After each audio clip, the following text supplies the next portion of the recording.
We begin this hour as Russian Foreign Minister Sergei Lavrov and his French counterpart Jean-Marc Ayrault held a press conference on the Syrian crisis. Lavrov indicated Moscow and Damascus were ready to carry out their obligations under the Russia-U.S. agreement on Syria. RT's Caleb Maupin brings us the update. Well, the White House has indicated that it's aware of the serious repercussions that would follow an attack on Syrian government forces.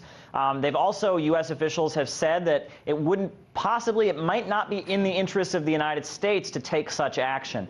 Now, White House Press Secretary Joshua Earnest recently said that the U.S. was considering going outside of the United Nations to, quote, impose costs on Russia. Let's take a listen to what he said.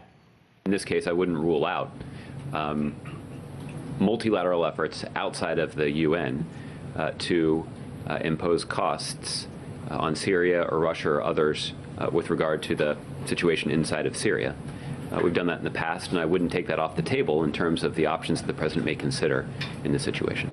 Now, let's remember that the last time U.S. officials were using this kind of rhetoric was back in 2014, when sanctions were imposed on Russia in response to the Ukraine crisis. Now, we've also heard a lot of increasingly inflammatory words from U.S. military figures recently. We've heard talk about how a war with Russia or China would need to be fast and lethal and could be more costly than any war in the past 60 years.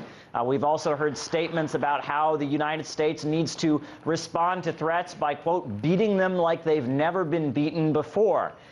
Let's take a listen to what was actually said by former acting CIA Director Mike Morrell. We need to make the Iranians pay a price in Syria. We need to make the Russians pay a price. The other thing I would do... We make them pay the price by killing Russians? Yes.